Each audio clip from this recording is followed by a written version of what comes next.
THEGIFTOFTHEM, a GI. THEGIFTOFTHEM, a GI. $1.87. That was all.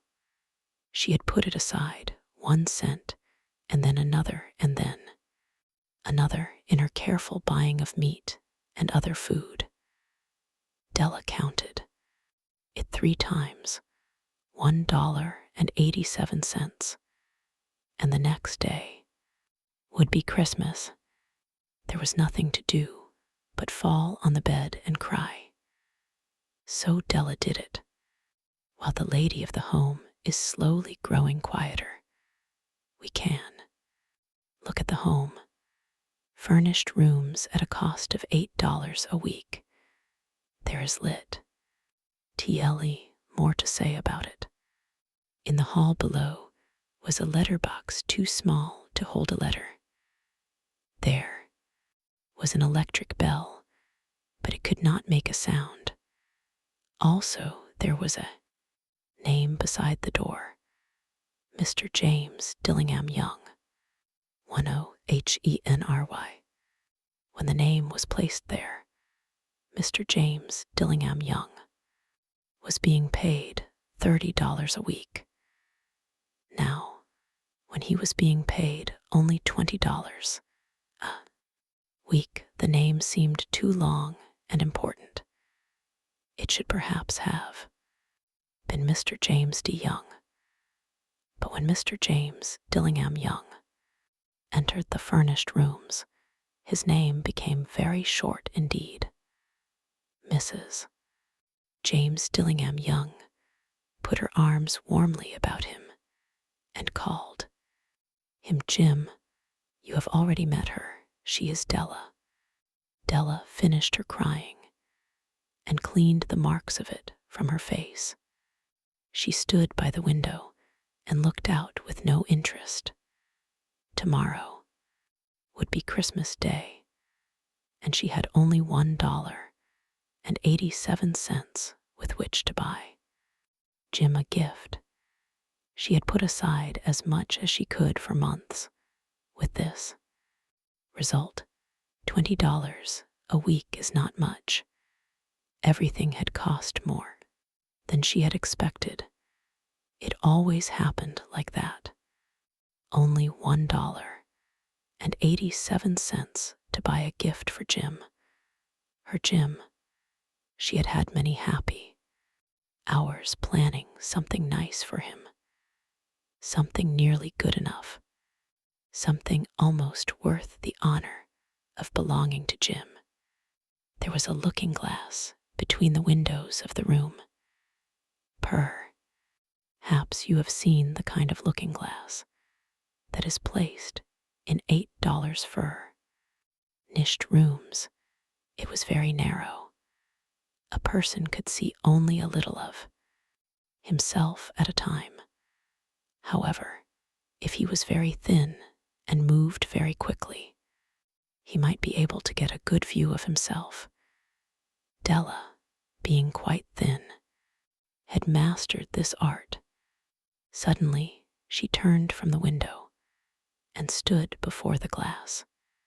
Her eyes were shining brightly, but her face had lost its color. Quickly, she pulled down her hair and let it fall to its complete length. The James Dillingham Youngs were very proud of 2 things which they owned. One thing was Jim's gold watch. It had once belonged to his father, and long ago it had belonged to his father's father. The other thing was Della's hair. If a queen had lived in the rooms near theirs, Della would have washed and dried her hair where the queen could see it. Della knew her hair was more beautiful than any queen's jewels and gifts. If a king had lived in the same house with all his riches, Jim would have looked at his watch every time they met. Jim knew that no king, to THEGIFT OFTHEM, a GI, had anything so valuable.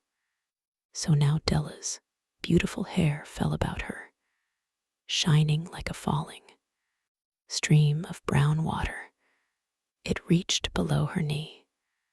It almost made itself into a dress for her, and then she put it up on her head again, nervously and quickly. Once she stopped for a moment and stood still while a tear or two ran down her face. She put on her old brown coat. She put on her old brown hat. With the bright light still in her eyes, she moved quickly out the door and down to the street. Where she stopped, the sign said, Mrs. Sofronie, hair articles of all kinds. Up to the second floor Della ran and stopped to get her breath. Mrs. Sofronie, large, too white, cold-eyed, looked at her. Will you buy my hair? Asked Della. I buy hair, said Mrs. Sofronie. Take your hat off and let me look at it. Down fell the brown waterfall. $20, said Mrs. Sofronie, lifting the hair to feel its weight. Give it to me quick, said Della. Oh, and the next 2 hours seemed to fly. She was going from one shop to another to find a gift for Jim. She found it at last. It surely had been made for Jim and no one else. There was no other like it in any of the shops, and she had looked in every shop in the city. It was a gold watch chain, very simply made. Its value was in its rich and pure material. Because it was so plain and simple, you knew that it was very valuable. All good things are like this. It was good enough for the watch. As soon as she saw it, she knew that Jim must have it. It was like him, quietness and value. Jim and the chain both had quietness and value. She paid $21 for it, and she hurried home with the chain and 87 cents. 30HENRY. With that chain on his watch, Jim could look at his watch and learn the time anywhere he might be. Though the watch was so fine, it had never had a fine chain. He sometimes took it out and looked at it only when no one could see him do it. When Della arrived home, her mind quieted a little. She began to think more reasonably. She started to try to cover the sad marks of what she had done. Love and large-hearted giving, when added together, can leave deep marks. It is never easy to cover these marks, dear friends. Never easy. Within 40 minutes, her head looked a little better.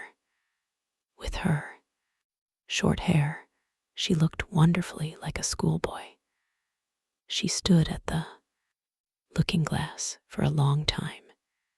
If Jim doesn't kill me, she said to herself, before he looks at me a second time, he'll say I look like a girl who sings and dances for money.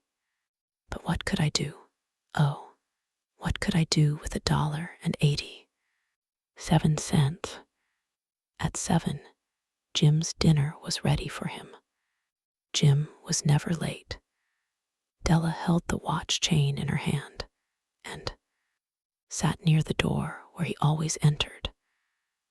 Then she heard his step in the hall and her face lost color for a moment. She often said little prayers, quietly about simple, everyday things. And now she said, please God, make him think I'm still pretty. The door opened and Jim stepped in. He looked very thin and he was not smiling. Poor fellow, he was only 22 and with a fam, Wiley, to take care of. He needed a new coat, and he had nothing to cover his cold hands. Jim stopped inside the door. He was as quiet as a hunting dog when it is near a bird. His eyes looked strangely at Della, and there was an expression in them that she could not understand. It filled her with fear. It was not anger, nor surprise, nor anything she had been ready for. He simply looked at her with that strange expression on his face. Della went to him. "Jim, dear," she cried, "don't look at me like that. I had my hair cut off and sold it. I couldn't live through Christmas without giving you a 4THEGIFTOFTHEM, a GI gift. My hair will grow again. You won't care, will you? My hair grows very fast. It's Christmas, Jim. Let's be happy. You don't know what a beautiful, nice gift I got for you." "You've cut off your hair?" asked Jim slowly. He seemed to labor, to understand what had happened. He seemed not to feel sure he knew. "Cut it off and sold it," said Della. "Don't you like me now? I'm me, Jim. I'm the same without my hair." Jim looked around the room. "You say your hair is gone," he said. "You don't have to look for it," said Della. "It's sold, I tell you. Sold and gone too. It's the night before Christmas, boy. Be good to me, because I sold it for you. Maybe the hairs of my head could be counted," she said, "but no one could ever count my love for you. Shall we eat dinner, Jim?" Jim put his arms around his Della. "For 10 seconds, let us look in another direction. $8 a week or $1,000,000 a year. How different are they? Someone may give you an answer, but it will be wrong. The Magi brought valuable gifts, but that was not among them. My meaning will be explained soon."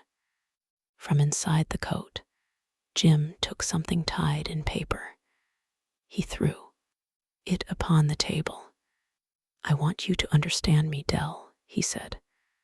"Nothing like a haircut could make me love you any less. But if you'll open that, you may know what I felt when I came in."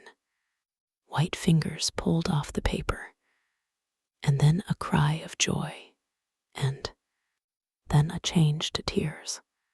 For there lay the combs that Della had seen in a shop window and loved for a long time. Beautiful combs with jewels, perfect for her beautiful hair.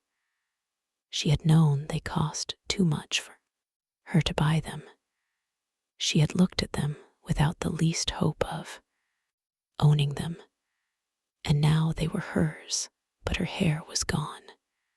But she held them to her heart, and at last was able to look up and say, "My hair grows so fast, Jim. 50HENRY. And then she jumped up and cried, "Oh, oh." Jim had not yet seen his beautiful gift. She held it out to him in her open hand.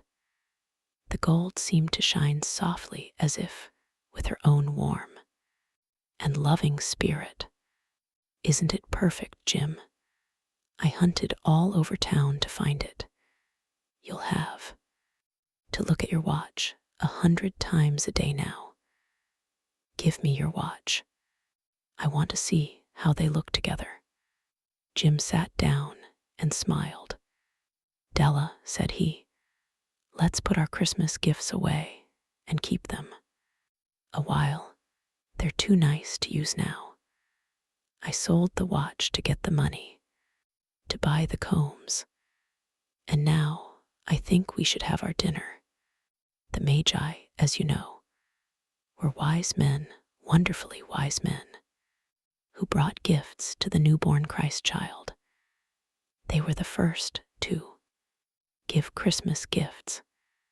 Being wise, their gifts were doubtless wise ones. And here I have told you the story of two children who were not wise. Each sold the most valuable thing he owned in order to buy a gift for the other. But let me speak a last word to the wise of these days. Of all who give gifts, these two were the most wise. Of all who give and receive gifts such as they are the most wise. Everywhere they are the wise ones. They are the Magi. 6.